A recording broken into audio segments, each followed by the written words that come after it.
ये students topic आपका 11th class का है, फाइनल अकाउंट विद एडजस्टमेंट। तो कुछ एडजस्टमेंट हैं जो मैं आपको सिखा रही हूँ। आज सिर्फ एडजस्टमेंट सीखेंगे क्योंकि लास्ट वीडियो मैंने पूरा फॉर्मेट वगैरह बता दिया था। अब सिर्फ एडजस्टमेंट कहाँ कहाँ पर कैसे लिखनी है वो। सबसे पहले एक यहाँ टॉपिक, जैसे ये क्वेश्चन दिया हुआ है, ये मेरे पास जो बुक है ये DK गोयल बुक है, उसका सेकेंड एग्जाम्पल है, वो मैं डिस्क्रिप्शन वगैरह में सब मेंशन कर देती हूँ। तो यहाँ पर एक टॉपिक है स्टॉक एट द एंड। ये आपका ट्रायल बैलेंस है। अगर स्टॉक एट द एंड यानी इस ट्रायल बैलेंस के बाहर एडजस्टमेंट में दिया गया हो तो दो जगह आएगा। एक बात तो आप समझ ही लो, जितनी भी एडजस्टमेंट होती है वो कम से कम दो जगह आती हैं। ये मैंने यहाँ पर जो फॉर्मेट बनाया, ये मैं फॉर्मेट बना रही हूँ trading and profit and loss account का, क्योंकि मुझे सिर्फ आज एडजस्टमेंट बतानी है। फर्स्ट पार्ट ये आपका ट्रेडिंग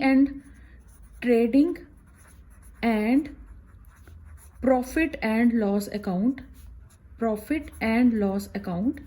जब आपके पास ट्रेडिंग अकाउंट एंड प्रॉफिट, ये फर्स्ट सेगमेंट जो है वो ट्रेडिंग अकाउंट होता है, सेकंड सेगमेंट जो है that is profit and loss account. ये आपकी बैलेंस शीट का फॉर्मेट, ठीक है। ये थोड़ा रफ में इसलिए होगी, मुझे सिर्फ टू द पॉइंट चीजें बतानी है बस आज। और ये आपका, ये सब मैं लास्ट वाली वीडियो में बता चुकी थी। ये है आपकी बैलेंस शीट। बैलेंस शीट में एज एट आता है। यह आपकी एसेट साइड है और ये आपकी लाइबिलिटी साइड है।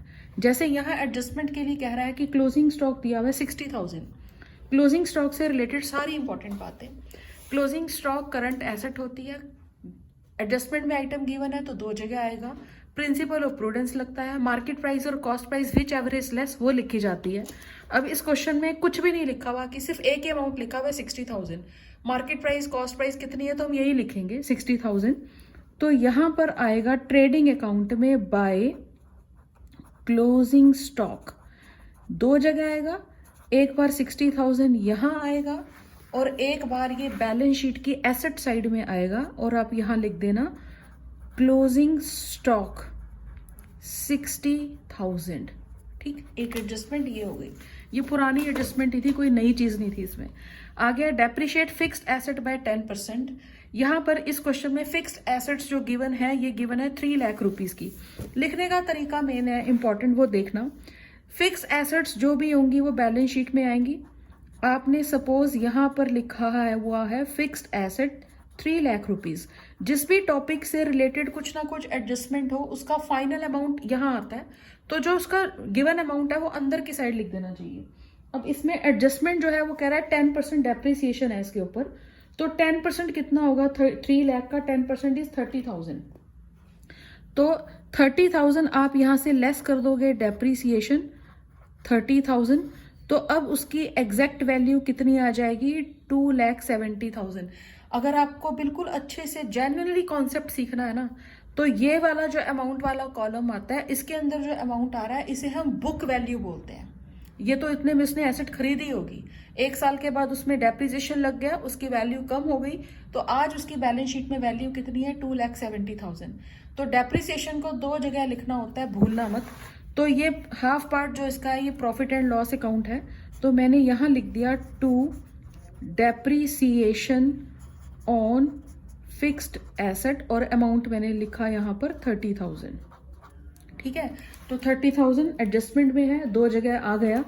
उसके बाद एक आइटम है आपके लिए, आइटम इसके अंदर है commission earned but not received 400। अब देखो मैं आपको पढ़ना भी सिखा रही हूँ। अब कमीशन रिसीव्ड से रिलेटेड टॉपिक है ना, तो ऊपर भी कुछ कमीशन होगा और वो मुझे रिसीव्ड साइड यानी कि क्रेडिट साइड में ही देखना है, क्योंकि वो इनकम होगी। तो क्रेडिट साइड में देखो कहीं कमीशन रिसीव्ड नाम से कुछ, कमीशन नाम से कुछ टॉपिक है, ये गिवन है यहाँ पर कमीशन, और देखो यहाँ 1,000। ठीक है, क्रेडिट साइड में। मैं आपको ये पढ़ने का तरीका भी बता रही हूँ क्योंकि ट्रायल बैलेंस गिवन है। ट्रायल बैलेंस की क्रेडिट साइड में या तो लाइबिलिटीज होती हैं या इनकम और गेन होता है। तो यहाँ लिखा हुआ है commission earned but not receive, तो कमीशन रिसीविंग साइड में लिखा हुआ है। तो प्रॉफिट एंड लॉस अकाउंट में यहां पर आपने लिख दिया बाय कमीशन। सपोज ये कमीशन आपको मिला है 1,000, उसके बाद नीचे एडजस्टमेंट में लिखा हुआ है कि 400 का कमीशन है, अर्नड, कमा लिया है लेकिन अभी मिला नहीं है, तो यानी वो कमीशन 400 इस साल का है। आपको ये बात सीखनी है, आपको प्रॉफिट एंड लॉस और ट्रेडिंग अकाउंट की इस अमाउंट वाले कॉलम में वो अमाउंट लिखना है जो इस करंट ईयर से बिलोंग करता है, चाहे वो मिला है चाहे वो नहीं मिला, चाहे वो खर्चा हो गया है चाहे वो खर्चा अभी आउटस्टैंडिंग है, सिर्फ करंट ईयर से रिलेटेड। तो मुझे 1000 का कमीशन मिल चुका है, जबकि 400 रुपए का कमीशन अभी और मिलना बाकी है, तो है तो इसी साल की अर्निंग ना। तो आप यहां कर देना ऐड कमीशन अर्नड 400, तो टोटल कमीशन आपका हो जाएगा 1400। वो कमीशन आपकी इस साल की अर्निंग है, लेकिन अभी आपको मिली नहीं है, मिलेगी तो सही। तो ये यहां पर आ जाएगा अक्रूड कमीशन, अक्रूड कमीशन, और ये अमाउंट आएगा 400। देखो दो जगह आ गया, एक बार यहां और एक बार यहां। उसके बाद फिर आपकी एक आइटम है रेंट रिसीव्ड इन एडवांस 1000, ये एडजस्टमेंट गिवन है, अब देखो शायद दिखाई देगा, यहाँ लिखा हुआ है रेंट रिसीव्ड इन एडवांस 1000। आपको 1000 रुपए का रेंट मिल गया है एडवांस में 1000। तो कैसे ढूंढूं मैं? देखो ऊपर कहीं लिखा हुआ है रेंट, रेंट कहीं मिला हो ऊपर, ये रेंट, यहाँ रेंट आपको मिला है 13,000 का, और जिसमें से 1000 का रेंट अगले साल का है, नेक्स्ट ईयर का। तो मैंने यहाँ पर लिख दिया बाय रेंट, रेंट मुझे मिला है यहाँ पर टोटल, रेंट मुझे मिला यहाँ, एक सेकेंड, कितने का था रेंट? हाँ जी, रेंट मिला है 13,000, और रेंट रिसीव्ड इन एडवांस इसके अंदर आ रहा है 1000। तो आपको जो रेंट मिल चुका है वो 13 है, तो आपने क्रेडिट साइड में लिखा 13,000, इसमें से लेस कर दिया 1000। इसका मतलब कि आपको 13,000 रुपए का रेंट मिल गया, जो कि इस साल से बिलोंग करता ही नहीं है। तो इस साल का रेंट एग्जैक्ट कितना होगा? 12,000। और जो 1000 का रेंट है ये रिसीव्ड इन एडवांस है, तो it's a liability for you. तो आप यहां लिख देना रेंट रिसीव्ड इन एडवांस, और ये लाइबिलिटी में आएगा 1000, क्योंकि ये अर्निंग जो है इस साल की नहीं है। उसके बाद लास्ट एडजस्टमेंट है interest on capital 8% and interest on drawing 900। जब company interest, capital is a liability for a company, और जब भी इंटरेस्ट कैलकुलेट होता है वो ओपनिंग कैपिटल के ऊपर होता है, ठीक है, that should be calculated on the opening capital. ठीक, तो कैपिटल इसके अंदर आपकी कितनी आ रही है? ओपनिंग कैपिटल आपकी गिवन है इस क्वेश्चन के अंदर 2,50,000। तो इस क्वेश्चन में कैपिटल आपकी 2,50,000 है, तो कंपनी को, इस फर्म को इसके ऊपर इंटरेस्ट पे करना है 8%। तो 2,50,000 का 8% आप कैलकुलेट कर लें, तो इसका 8% जो आ रहा है वो आ रहा है 20,000 रुपए, 20,000 रुपीज। इसको काट पीट के देख लेना, ये आ रहा है आपके पास 20,000। तो फर्म के लिए मालिक के द्वारा लगाई गई कैपिटल एक लाइबिलिटी है, तो फर्म अपने मालिक को बोल रही है कि मैं इंटरेस्ट ऑन कैपिटल भी पे करूंगी। तो टू इंटरेस्ट ऑन कैपिटल 20,000 यहां आएगा, तो दो जगह आना चाहिए ना।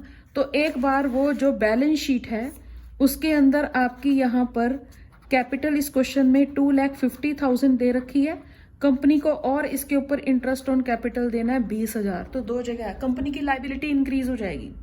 तो 2,50,000 प्लस 20, और यहाँ पर खर्चा आ जाएगा। यही एक रीजन होता था जब अकाउंटिंग इक्वेशन करते थे ना, तो एक बार प्लस करते हैं एक बार माइनस करते हैं। तो एग्जैक्ट रीजन उसका यही है कि अगर फर्म के लिए देखा जाए तो खर्चा माइनस, लेकिन फर्म की लाइबिलिटी भी इंक्रीज हो रही है, ऑनर को मिलेगा तो उसकी कैपिटल में ऐड हो जाता है। फर्म जिस तरीके, फर्म कह रही है अगर मैं आपको इंटरेस्ट ऑन कैपिटल दे सकती हूँ तो आपने जो मेरा पैसा पर्सनल पर्पस के लिए यूटिलाइज किया ड्राइंग्स, उसके ऊपर मैं इंटरेस्ट ले भी सकती हूँ, तो वो इंटरेस्ट ऑन ड्राइंग कहलाएगा। तो वो P&L की क्रेडिट साइड में आएगा बाय इंटरेस्ट ऑन ड्राइंग, जैसे इस क्वेश्चन में 900 है। तो जब ड्राइंग्स हमारा कैपिटल में से माइनस होता है, यानी फर्म ने ये वाला पैसा अपने मालिक को देना है और कुछ पैसा उससे वापस लेना है, तो ड्राइंग्स भी माइनस होती है, उसके ऊपर जो इंटरेस्ट ऑन ड्राइंग्स है वो भी इसमें से क्या हो जाता है? माइनस हो जाता है। तो ये कुछ इंपॉर्टेंट एडजस्टमेंट थी। नेक्स्ट वीडियो में थोड़ी और प्रोविजन फॉर डाउटफुल डेट्स वाली हो जाएंगी, तो यहाँ तक प्रैक्टिस करें। अगर कोई डाउट है, कुछ एक्स्ट्रा चाह रहे हो तो कमेंट में अच्छे से साफ सुथरे कमेंट आप कर सकते हो। Till then do more practice.